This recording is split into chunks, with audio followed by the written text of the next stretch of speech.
So anyway, he loses all those guns because he does get captured. He is suggested to let himself get captured by the Terrormen. And then he gets captured on accident. Oh man, I don't want this to happen. Yeah, the book does that multiple times too, where it's like, oh, there's this thing where he's like, I don't know, that sounds like nonsense, and then it happens immediately after, which I get it, short book, do it but anyway. like, yeah, exactly. Oh, geez. Well, I guess we'll know if I'm paranoid or not. And then he and then he remembers the word of his squad mate from half a page ago going, say, I could get captured on purpose. On purpose, you say? He seems That's like that guy that would be idea. like, that was my idea. I came up with this. Yeah, I should be captured on purpose. And it becomes the old lady who swallowed a fly again. The guards stripped Haley of his bandolier of grenades, the gas mask, the Beretta, the MAC-2, the anti-tank mags, the ammo, the grenade launcher, the binoculars, the rations. I don't know why she swallowed the fly. Perhaps she'll die.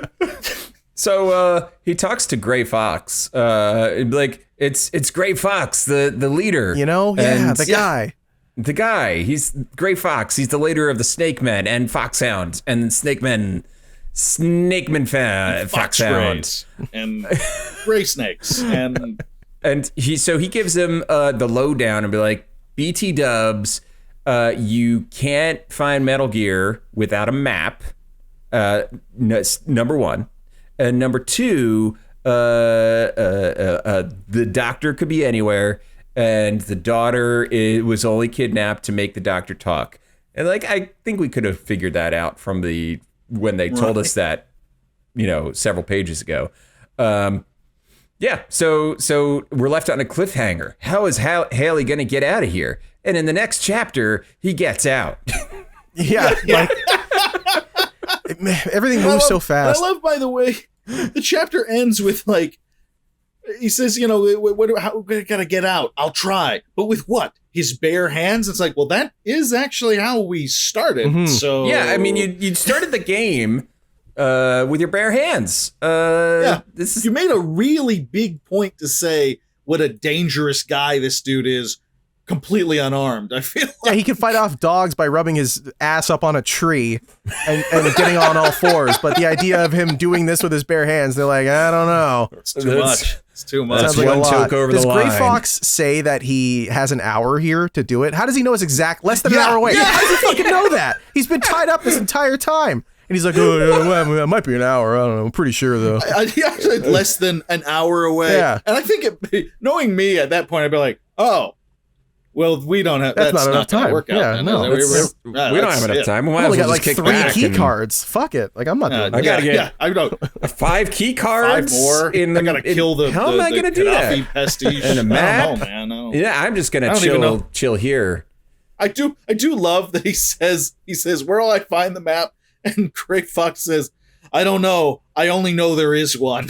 They were talking about it. Somewhere. It's somewhere. So in this, then he finds a spot in the wall where so he lights a match and he finds there's a gap in the wall, and he opens up the wall. Mm-hmm. And he gets Gray Fox out, and then he's like, I'm gonna leave you here. And Gray Fox is like, cool, bro. And I'm sure that's fine. Yeah. You're underselling this, dude. Did he not punch a hole in the wall here? He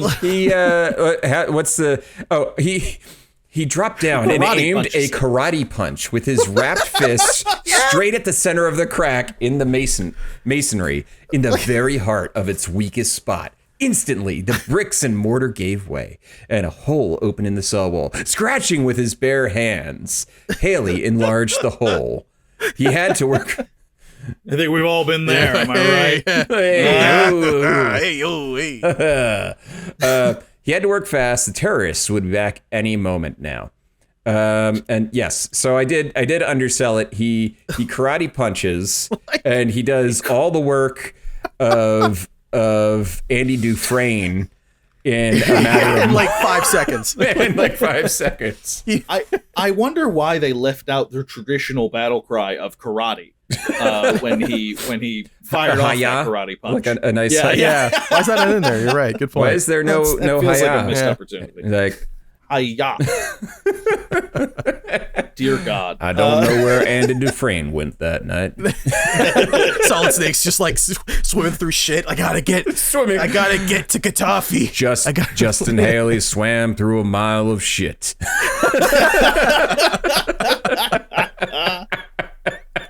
Oh my God.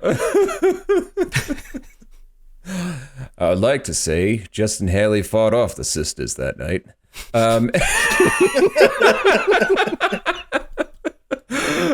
Chapter 10, the Shotgunner, who is one of the bosses in the game. Okay.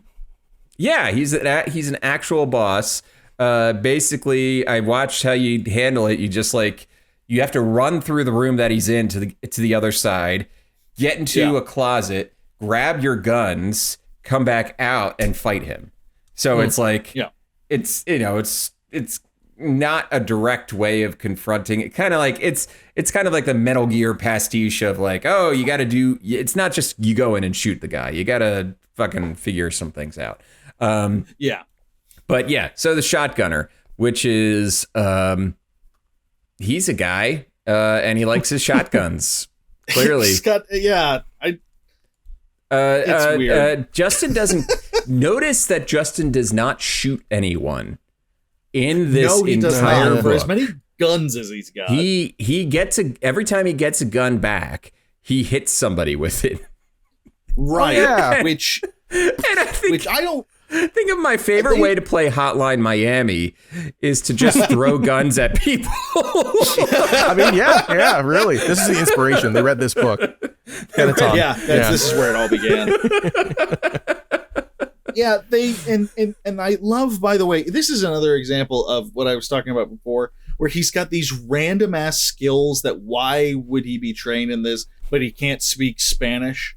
And in order to distract the Shotgunner using the oldest trick in the book, the ventriloquist skill of throwing his voice in another direction. So he makes he throws his voice to distract him. Because by the way, the reason he's doing this is he sees this whole room full of guns, but he knows if I go get those guns, load up those guns, it's too loud. So I got to find something else out. And he notices his pile, his little arsenal of weapons at the Shotgunner's feet and says, I know what I'll do. Instead of quietly loading new guns, I'll throw my voice across the room, distract him for a split second, do a ninja roll by him, and grab one of my weapons from the pile that is inexplicably at his feet. I'm a very good spy. Why does he know how to throw his voice? That's not... I don't know why you would do this. I can't figure it out.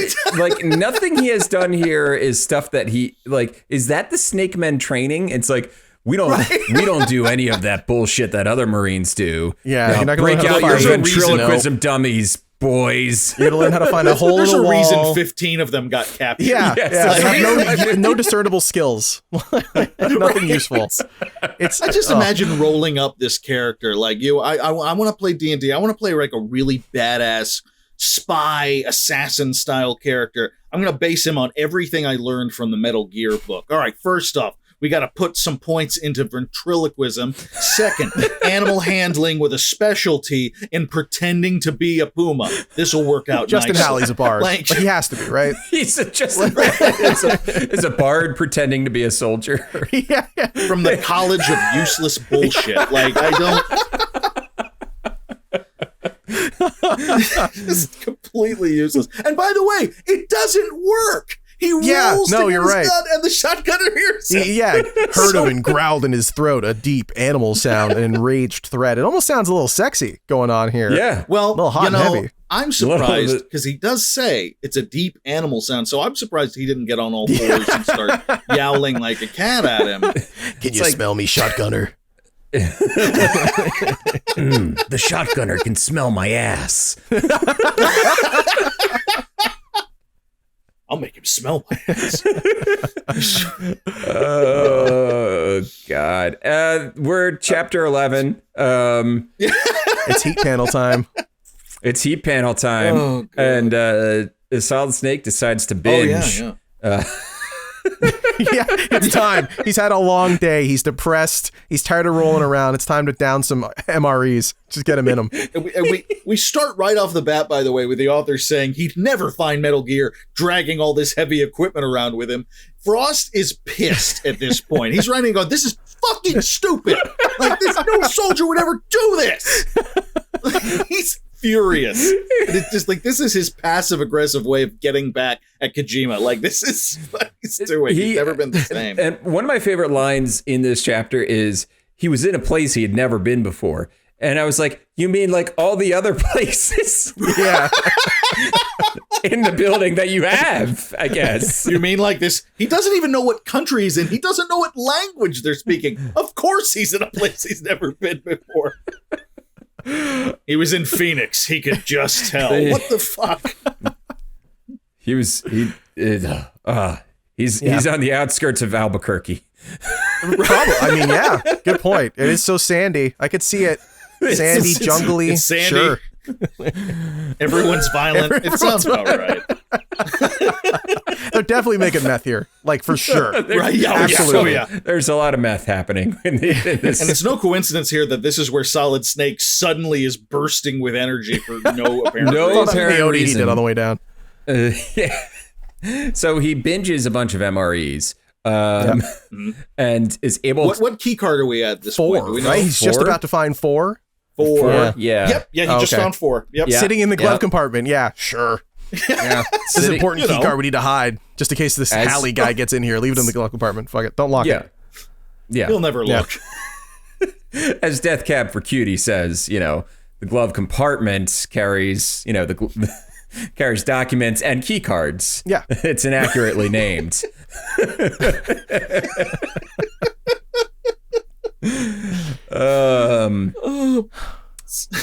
Death Cab for Cutie reference in 2022. That's where we're at. That was a good one. That was from the vault. That was good. That was a deep pull. So he eats every field ration he has, and he just Homer Simpsons it. He just and what it is he gets, when you eat a lot of food, it's like right after Thanksgiving and you start like the meat and the food the sweats. meat sweats. You get the meat sweats. It's like the Boondocks. You got the itis. You're just sitting there. He just meat sweats himself. Thank God. Okay, I was hoping that I was like, that's what this is, right? He got the meat sweats. Totally. This is the only time in the history of action anything where the meat sweats were needed. It's all this chicken a la king. It's knocking him out, man. And by the way, don't think it was lost on me. This was such a missed opportunity. It's just like the author just says, he's eating all these rations, densely compressed rations with no liquid to wash him down, ate as much as he could find in his pockets. And this is a kid's book. Oh my God. Why didn't you describe all the weird and gross foods he was eating? You would be the author of the year to a generation of 5th graders. They would laugh their asses off. It was moldy macaroni and cheese and 17 slices of vegetarian pizza. Not even the good vegetarian pizza. Just they didn't season the tomatoes. It's all just raw slices. Hate this. I like that right before he starts scarfing them down too. He's thinking back to his good friend Chuck, reminding him of what's going on. I just imagine a floating head next to him as he's sucking down these disgusting MREs. Eat them, Justin. You need to be warm. This is for you, Chuck. So it's Justin is just walking across the panels now. He's sweating. His stealth suit is kind of bulging a little bit now because he just has the consistency of a rock sitting in his stomach. It was too much at the bottom. Oh God, it's just sitting there. He's sweating and stumbling across, and the panels are the panels are hot. They're too hot for my feet. Oh, I got the meat sweats. I just like to imagine you see his feet moving across the panels and just drops of sweat. They just evaporate immediately, turn into steam as he's walking across. At least he sweats it all off, though. So it's okay that he downs 8,000 calories in 1 second. It's fine. And then he doesn't understand. He gets across and he's like, I don't know why that worked. Moving on. Yeah, once again, they mentioned that in the middle. It's so well, that was fucking stupid. Exactly. Like he mentions that in the middle, it's so hot it'll like burn the flesh off your body. But because he ate a bunch of shitty food, he's good to go. Yeah, I love that the author's even like, that makes no fucking sense. I mean, this is good advice for anyone who's visiting Mexico City in August. This is just how you eat as much as you can. Get across the street and then blow it out your asshole at Port John nearest you. Phil, this sounds oddly specific. This is just my life, all right?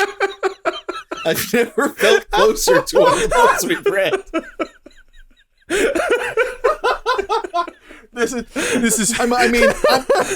I'm a well-traveled man, but not in any way that requires dignity or poise. I visit other countries just to eat all their food and then shit it out. And I do it in front of the local populace. It's like, this is what you did to me! Maintain eye contact. The Phil feeling story. There's a little abuela sitting across the street. You're like, this is what your tomatillos did to me, you bitch. And she just looks at me and runs her thumb across her neck. Oh, God. Hey, we got a game. I miss you, Margarita. We got a game hint here. You need the rocket launcher to defeat Arnold. Does this ever come up? Who the fuck is Arnold? I don't know. Well, so... they're just talking about in real life. Probably. I looked at the guy, yeah. You got Michael Bain on the cover. It's Michael Bain is the cover model for this, and they just took him from the poster of. Oh my God! It totally is. Yeah. Holy shit! What movie is it from? I want to say, is it Terminator or? It looks like Aliens. Aliens. Yeah. Anyway, they just stole Michael Bain and put him on the cover for the original game. one of his movies. So it stands to reason that it's Arnold Schwarzenegger that they're talking about. Sure. Oh no, it is Terminator. It's Terminator? Okay. Yeah, it's totally Terminator. Chapter 12. Why is that man? I'm sorry, real quick. Why is that man not in more movies? Michael Bain? That man is so fucking good. I mean, he deserved to be a way bigger star than he was. Yeah, he was big in the 80s, and then not so much. Yeah. I just after that, there's no reason he shouldn't have like that level of a career to this day. Yeah. Come on, Johnny Ringo. Come on. I'm just going to his Wikipedia page and looking for controversy. Oh yeah, please. Yeah, but and if you see anything, let's go ahead and edit this out. Let's be proactive. I love Michael Bain. Turns out he actually had a dogfighting ring. Good friends with Michael Vick. You're like, every time. He's from Florida. Shit. Definitely that section of the alligator. That one's going on the list. Oh, someone has a signed NES cartridge of Metal Gear from Michael Bain. Oh, that would be awesome. Yeah. That is a brilliant little. That is an Easter egg and an Easter egg right there. Exactly. So the next chapter, which is called The Moving Bridge, the moving bridge is literally one screen. Like you just go down. I watched the Let's Play, and it's like just a platform that is moving back and forth slightly, and you just go whoop, and you're on to the next thing. Yet somehow it got its own subtitle in chapter 12, and it should have just been called chapter 12. Fuck it, you know? Yeah, fuck it, man. Fuck it, comma, you know? Yeah, that's a way better title. So he gets across the bridge inch by inch, left foot, right foot, and he gets across safely. Bridge solved. Now, do you remember this part in particular, Kevin? Like the jump he has to do here? No. Not at all. Because it's not clear how high up he is. It's a rooftop bridge, and he has to jump. Like he thinks if he's stepping out like he's gonna fall if he keeps going, so he needs to jump to have some level of control. He says it was better to jump than to fall, which, all right, fair enough. Sure. It was a long way down, but Haley had made over 200 parachute jumps. There must be a way to minimize the risk. What? Like, yeah, they're called parachutes. Like, how does that help you land here? I was so confused by that. It's even worse because he's got all that shit still. Don't get me wrong. My dad was a paratrooper. There is a way you fall but it's after you've been floating through the air. It's not meant to help you survive a 3-story drop. Oh my god. Oh god. Yeah, it's like there's got to be a way to do it. It's like, yeah, don't do it. That's So he does it. And how does he do, Kevin? Does he any broken bones? Is he winded? No, Anything? he's fine. He's good. He's fine. Sure. The weapons are fine. He's fine. We're all fine here. Thank you. How are you? How are you? I think this is the point where the book starts to fall apart. Is right after this. Oh, is this This where is where it happens? happens. It was not page 1. I was buying it from up until this point, and now I've lost all suspension of disbelief. Yeah, we get that. some.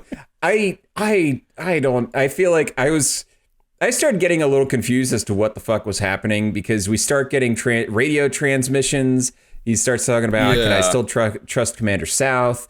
Blah, blah, blah, blah. And I'm like, I feel like I need to reread parts of this in order to understand it. But then I would realize I'm rereading Worlds of Power Metal Gear. And I will not get that time back. Right. Statistically and biologically speaking, we are none of us getting any younger. So, yeah. Oh. Chapter 13, he swims. This is the one. This is where he's got the panther feet. Yes. The feet as quiet as a panther. Solid Snake sneaked up behind an unsuspecting tank guard. Rabbit punched him. So he's a panther feet and rabbit punches. Yeah. This guy loves animals. I think he's big. He That's his big animals. thing. He's the snake the Phantom of the foxhound thing. Crouching snake, hidden furry. I think that's. And here's the thing: is he rubbed himself on that panther musk in chapter 3 or whatever. Yeah. Why can't anybody smell him? Mm-hmm. Yeah. How is he able to stealth around smelling like panther ass? Literally around outer heaven. Even if he's never captured because of it, I wish the author would have at least put in like 2 guards and right before he rabbit punches them, they're like, "Do you smell panther musk?" It's just cha cha. Smells like a cat took a big old shit in here. What's going on? One time my cat gave birth into our like 4-day-old Indian food, and it smelled like this. That took a ride. That took a ride, man. I thought you were about to tell a real anecdote for a second. I was like, all right, shit. Damn, this man's lived a whole life. Shit. The placenta was all over my chicken biryani. I did not know what to do. I was like, all right, Phil, shit. Tell it. Go ahead. We still finished it because we're a waste not, want not family, but the passion was gone. It tasted pretty good. I'm not going to lie. It wasn't. You put a little seasoning salt on a little it. turmeric. You're good to go. A little, a little turmeric, you're good. And that helps with the inflammation. Oh, by the way, another one. By now, Solid Snake was carrying with him enough gear for 3 men. ... Oh my God, I'm writing this. Holy Jesus Christ, I'm writing this. ... Seth, are you actually reading this?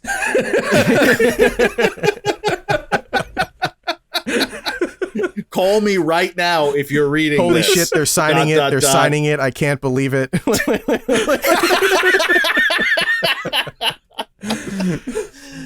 Now, real quick, Seth did mention when we interviewed him, he talked about one of the authors who, he would not say who, but he said one of the authors of these books was so invested in it or whatever that he had to literally he kept rewriting it and rewriting it and working on it to the point that Seth actually had to show up at his house and take it from him and say, we're done. We're physically take the manuscript from the guy's house. Physically take the manuscript from him. And I think over the course of the life of this podcast, we're probably going to go through all of these. Let's face facts. Yeah. And I think at the end of every book, we have to determine, is this the one that Seth had to go and physically remove from the author's home? And I'm thinking, based on this sentence alone, no, probably not. I think this guy mailed it in literally and figuratively. I think he wrote the end print. All right.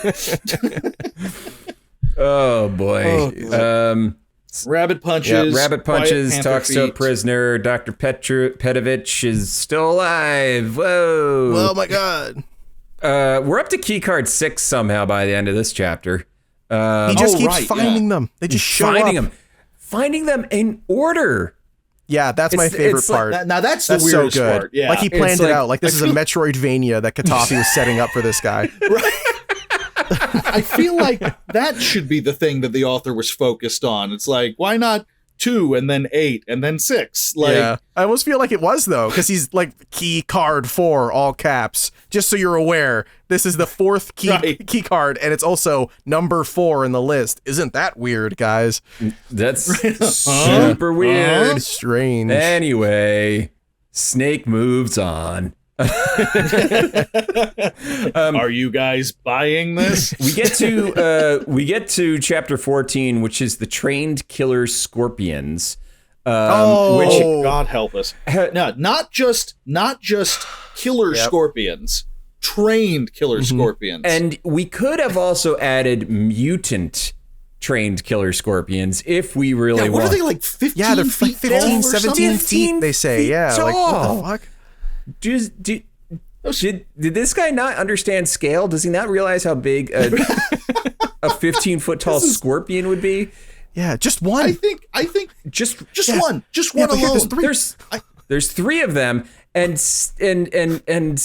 our boy Justin does not react appropriately to seeing a 15-foot tall scorpion, which is poop in your pants. That is the only appropriate reaction. I think at that point, I would, because they made a point of saying, like, we don't know what Metal Gear is. We don't know what it does. I think I see a 15-foot tall scorpion like, go, is that Metal Gear? That's Metal Gear. That's Metal exactly. Gear. That's Metal Gear. Yep. I've never been more certain of anything in my life. That's the Metal Gear. kaiju scorpions that they're keeping here are Metal Gear. That's it. That's Metal Gear. But before he gets there, he finds a booby trap dummy of...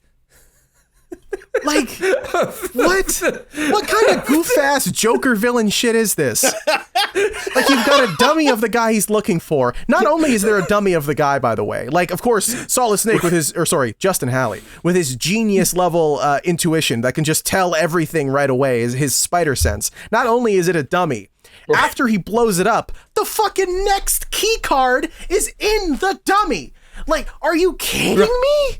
This dude made the... just put this there for fun. Just to fuck with the guy. Just to make sure. Just after you kill your friend, then I'll let you keep going. What a maniacal bastard. I love this guy. I'm a big fan of Katafi. It's not about the money. It's not Katafi. It's about sending the key.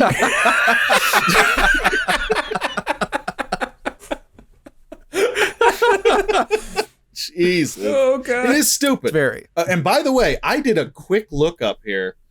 There are scorpions in the first Metal Gear, but is there a desert maze? Yeah, kind of. Like a King's Quest style desert maze? Yeah.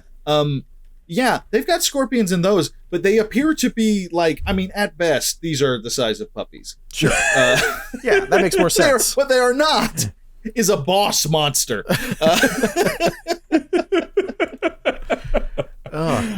They just, I think the author was just like, all right, we need something here. Mutant Kids scorpions. like scorpions, right? Yeah.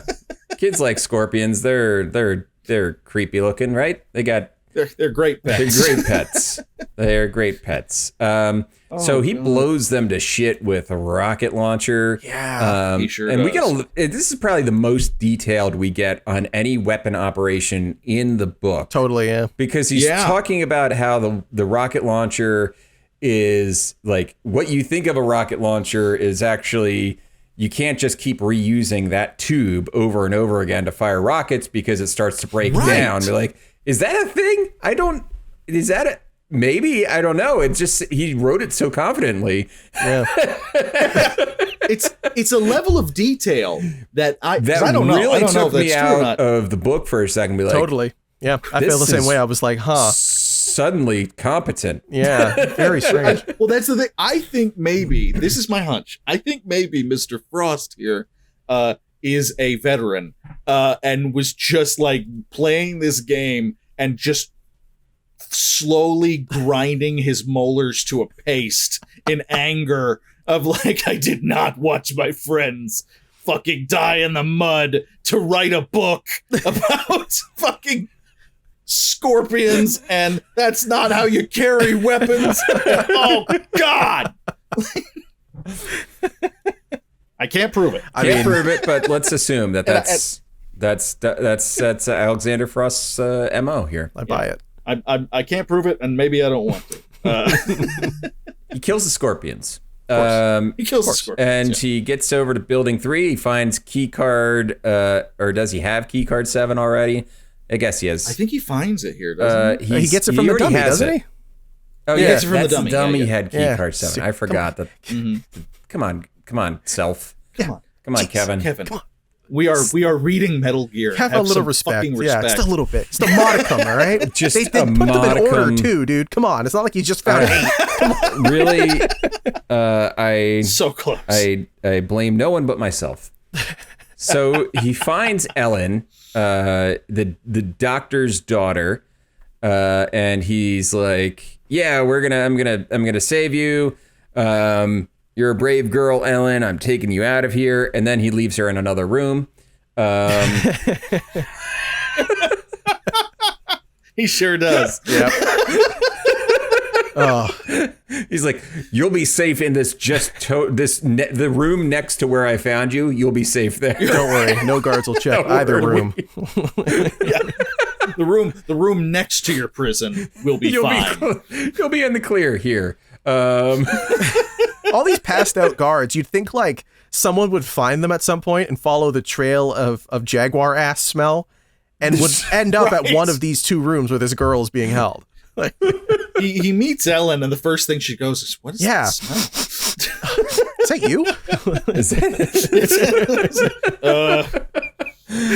No, I've actually been wondering myself. I've been wondering. Where It's all over this place. I don't know. It's weird.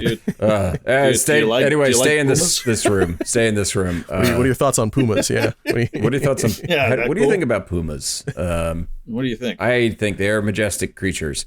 Yeah, and they don't smell that bad when you get used to it. At the end of the chapter, we get more of the Diana Jennifer stuff, and I just stopped paying attention to any time That's either really of where I those got names comes up. Yeah. Like, I'm not trying. This is somehow, this book was written for 3rd graders, and somehow I am completely lost as to what Jennifer has a brother at some point suddenly. Oh yeah. And yeah, and Diana's signals were not the what like Jennifer is who he was meant to talk to originally by the guys who were screwing him, and Diana was like gonna help him, but we find out Diana was the one who was misleading him. And Jennifer actually, no, Diana was the one he was supposed to talk to. The flip. Jennifer is the one that actually helps him. Yeah. Right. Jennifer is a freedom fighter. Right. And her brother, Bob O'Reilly of O'Reilly's Auto Parts. Wait, no, his name is not Bob O'Reilly. His name is Bob O'Reilly. Like Baba O'Reilly? Yes. Is it? Fuck, Oh yeah! Wow! How did I miss that too? Wow! Robert O'Reilly, my good friend. Yeah. What? Oh my gosh! He will not get fooled again. Teenage Wasteland.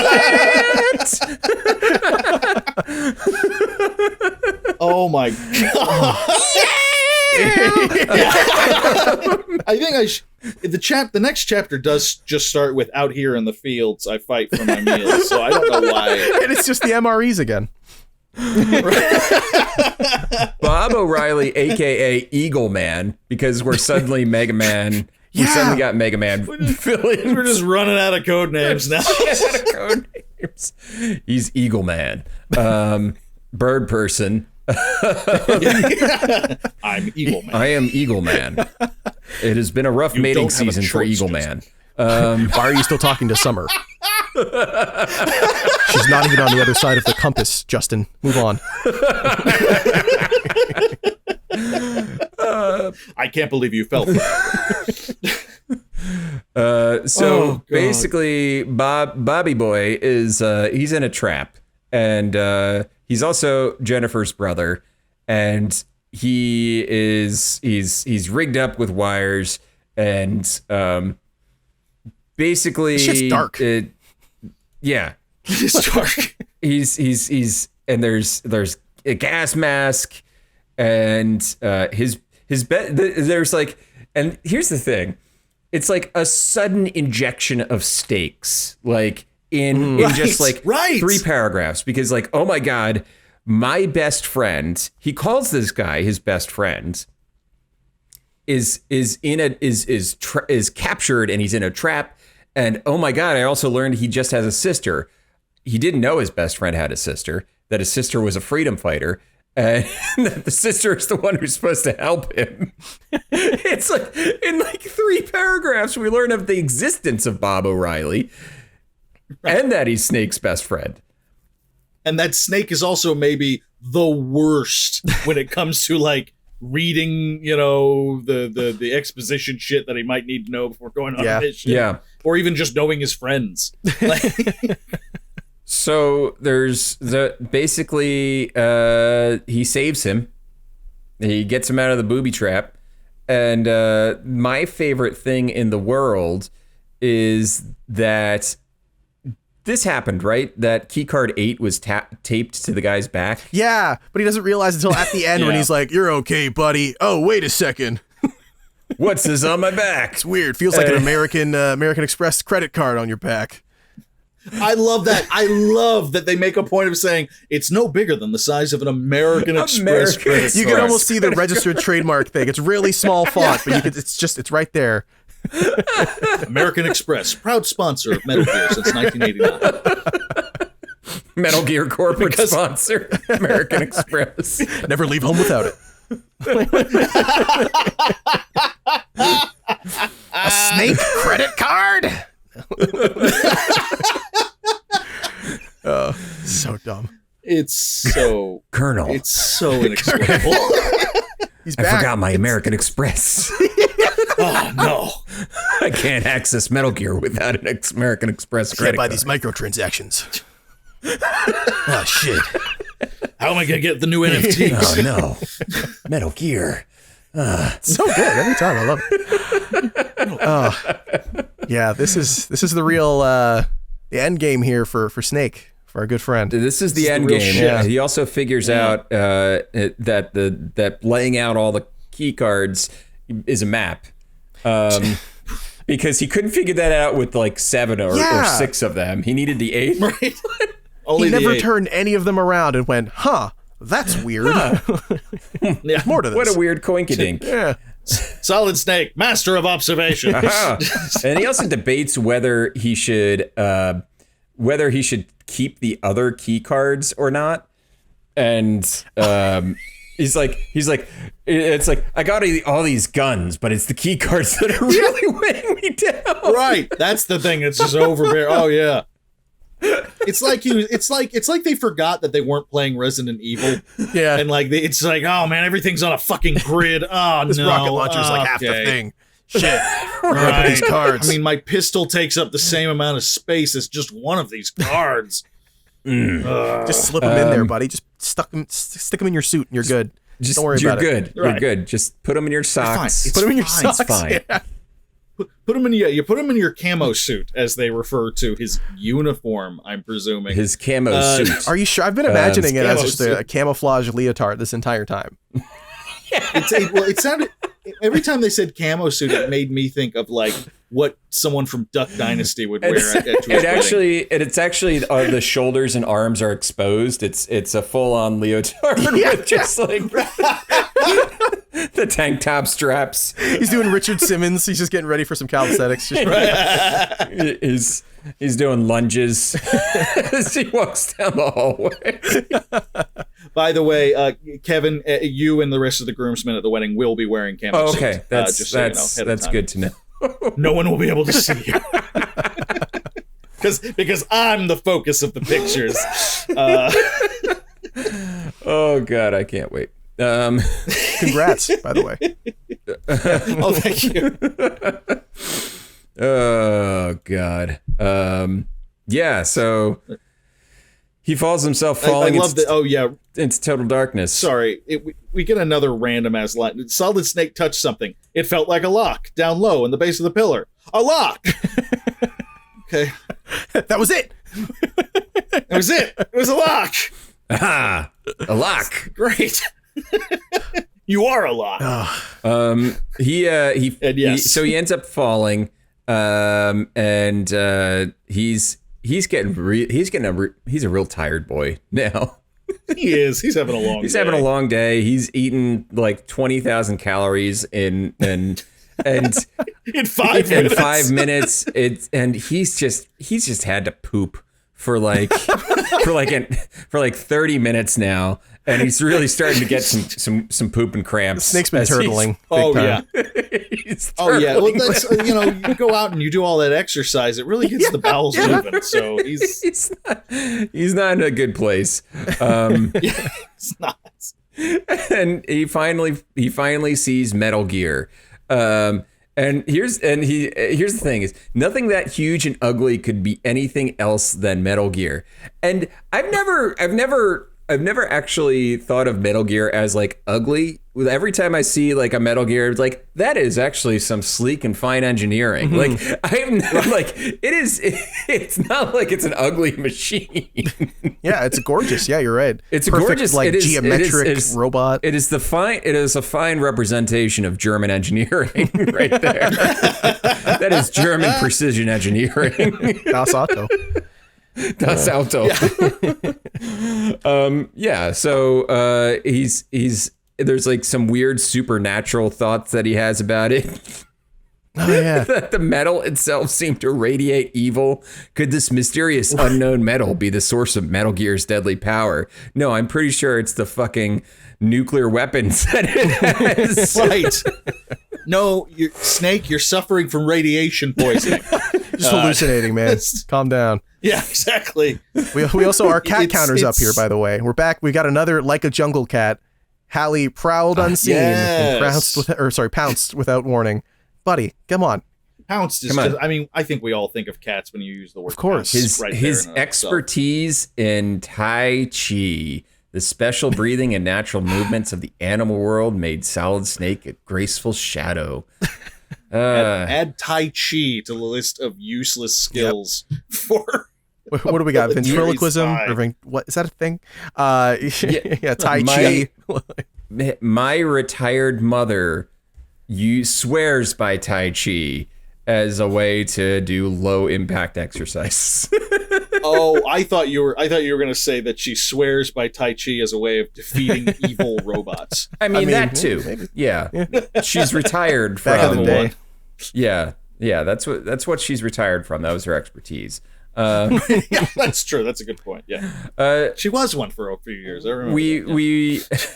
We get a nice countdown sequence, and he has to disable the Lexan plastic shields or whatever. And there's 8 locks, and there's a guard for each lock, and each lock had 7 wives, and each wife had 7 cats. The answer's 1. Say 1. Only I was going. Only I was going to St. Ives. God damn it, you saw Die Hard with a Vengeance too. Fuck. Sorry. I swore no one was going to see that movie. So he starts fighting his way through, and there's like a hubbub outside, and he thinks it's the terrorists are winning, and there's but it's not the terrorists are winning. It's the scene from Avengers Endgame where basically everybody he's rescued.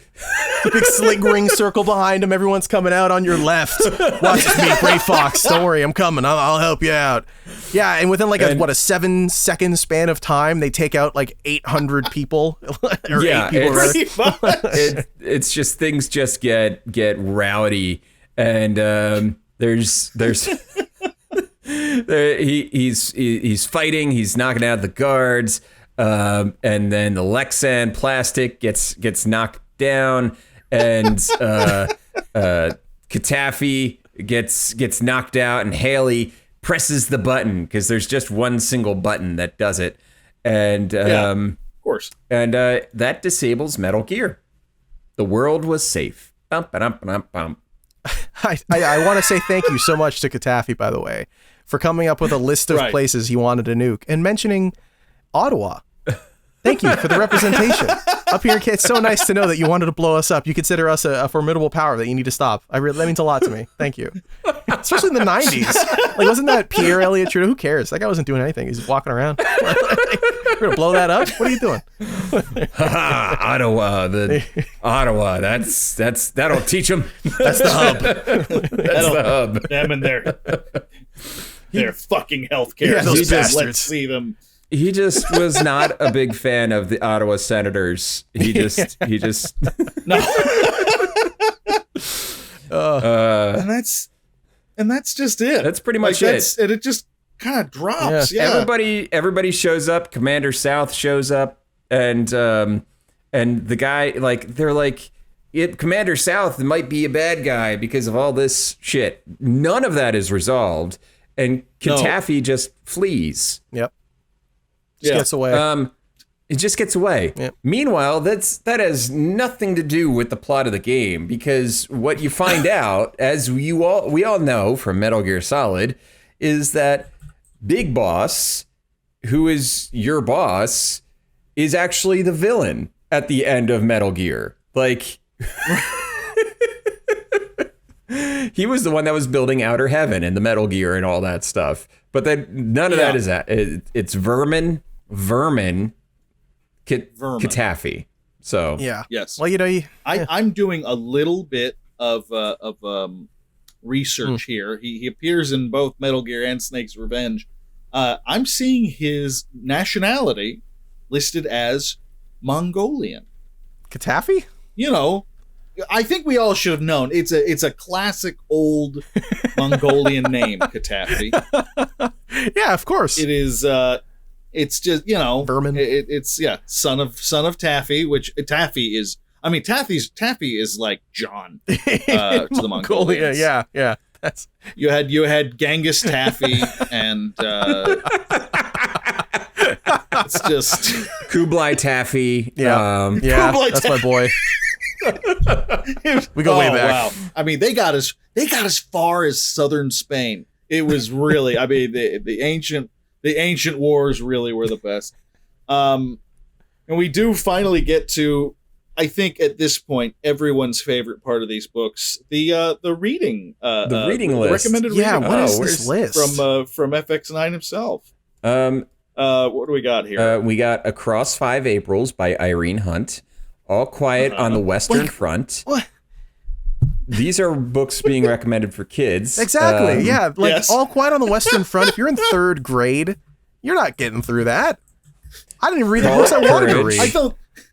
I don't think we're ever too young to realize that life is shit and then you die. That's true. You know what? I was like, why isn't the Things They Carried on this list? This was clearly inspired by the things. The Things They Carried is 100% the inspiration for Metal Gear.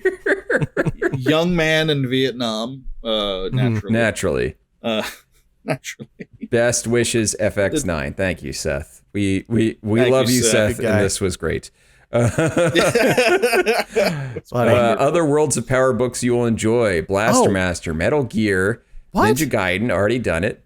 Castlevania 2, Simon's Quest, Wizards and Warriors, Bionic Commando. Yeah, that's got to be great. It's got to just be this, but with a grappling arm. I mean, that's still one of my favorite games of all time. Yes, man. Bionic Commando is this, but with a grappling arm. Toffee the second. Well, Bionic Commando ends with a supervillain who is clearly Adolf Hitler. Yes. Mm-hmm. So 100%. The leader of the bads. I'm looking forward to. So I just looked up the Vermin Katafi is referenced on the packaging and in the instruction manual for the NES version of Metal Gear as the game's antagonist. Oh. Katafi does not actually appear in the game, in which the leader of Outer Heaven is ultimately revealed to be Big Boss. His name is a parody of former Libyan dictator Muammar al-Gaddafi. What? Didn't know that. Katafi only makes a direct appearance in the Worlds of Power novelization based on information from the manual. As a product of the game's localization, he receives no mention in the Japanese manual for the Famicom version. Katafi was referenced again for the NES sequel Snake's Revenge, being mentioned on the back of the game's packaging. Here, he is described as having donated Metal Gear to the game's new antagonist, Hayorola Kakamami. Kakamami. And was responsible for the deaths of 2 of Snake's friends, although neither the manual nor the game clarify who these friends were. Katafi is also mentioned in marketing for materials for Snake's Revenge and its predecessor. Jesus. What? Jesus. Like, okay, sure. Like, why not? I don't know. How do you get that past the censors, though? Like, no one reviewing that was like, Katafi sounds a lot like Gaddafi. And they were like, nah. Well, but, the thing is, they didn't lay it on as thick as I kind of thought they might. But there were the occasional, scattered references to defending democracy. And they're not a specific nationality. They're just flat out terrorists and that from kind a of savage thing. It shows country. you how far that shit goes from back. a savage country, which is, it's not great. It's a little rough. I'm not gonna. Even for the 90s, that's not great. Even for the 90s, that's not great, Bob. Not great. Oh, what's up, Camilla? Oh man. Well, Jesse, what did you think of Metal Gear now that we've sold it? You know what? You've had some time to reflect. Exactly. I've had time to reflect, to think on it, to really look back at my experience of reading this book, and I got to say it's worse now. Having more context, I actually hate it a little bit more. It's really bad. If I was a little kid and I got this and I read it, I wouldn't buy the Metal Gear video game. And if I already had it, I would sell my Metal Gear video game. It's bad for all the wrong reasons, because it's a let's play of a game that really isn't that interesting to talk about. It's kind of, at that time, it would have probably been fun to play, I guess. But to read it, when you break down an NES video game like this, wow, that's just boring as hell. The best part is that bit with the scorpions. And even then I'm like, okay, they blew up and they stunk really bad. Thanks, Snake. Or Halley, whatever. Stupid name. Justin Halley. Only Snake could have done that. So, Phil, your final thoughts on the book? I stand by what I said earlier. Not as good as Ninja Gaiden, whatever. But listen. Miles ahead of Mega Man 2. I think we can't forget where we came from. It's so important to keep perspective on these things. I kind of want to just I want to add a sound clip to the soundboard of Scott saying he was human now, and he was hot. He was hot. That was so good. There is this level in this book. There is a level of not disrespect for the source material per se, but almost outright loathing. Yeah. I can't help but feel that the author's like, all right, I'm going to make some money. I'm going to sign a contract for this thing. I'm going to do this.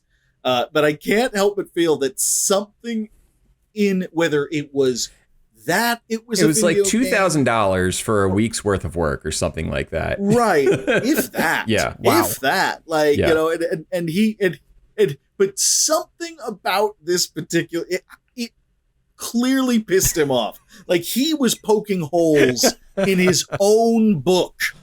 Like, he's pointing out plot holes as he's writing them. And I can't help but feel like he was just like, fuck this. They'll read it again when they're older, and they'll know that I was on their side. They will know. It's fascinating. It might be. I'm not being insincere when I say this. It might be one of the most fascinating books we've read on this show. It is fascinating. Just based on that. In terms of coherence and storytelling, it's on par with Dead Space in terms with antagonism towards the audience. It's in a league of its own.